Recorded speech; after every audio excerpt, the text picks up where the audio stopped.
is actually our second year for it's an Emerging Leaders Summit to end gun violence. Last year was our first year, and so we had 2 work sessions with youth leaders from public schools, the universities. They all came together for 2 different sessions to talk about different ways to end gun violence within a couple of different categories, like school, community, homes.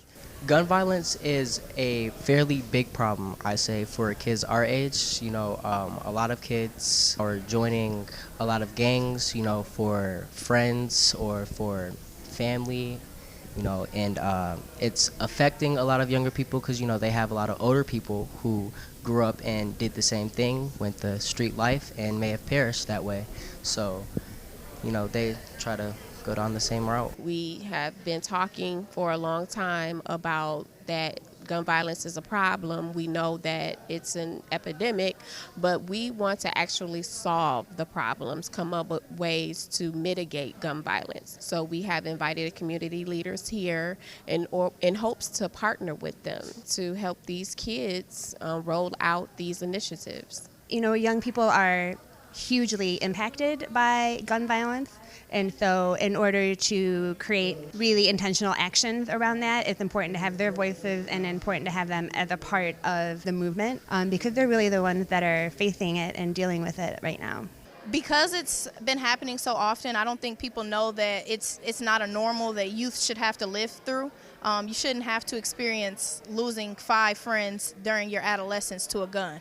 It's creating, whether or not we choose to identify with it, a really subconscious fear of going in spaces that are supposed to be safe for us, like community, like going to block parties, going to the park, kicking it on a weekend with your friends.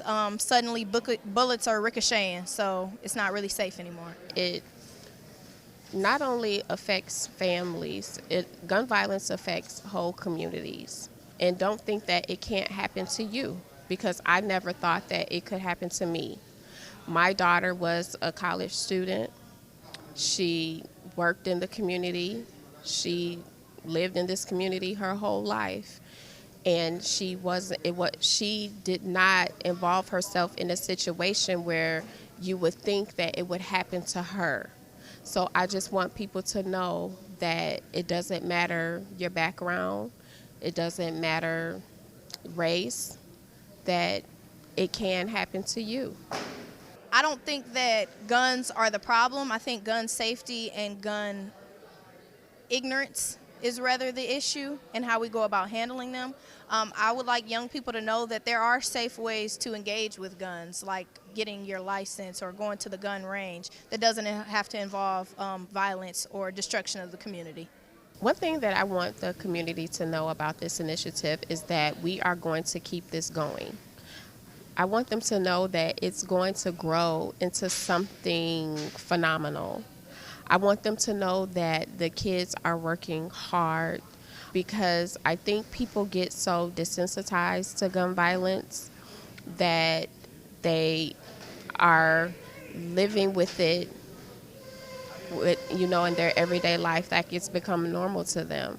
This is not normal to these kids. It's not normal to see someone that they love, someone that they've gone to school with, to die that way. So I want people to know that they are working hard, that they are putting their soul into this project, and that it's going to grow into something phenomenal, and this is not the last year.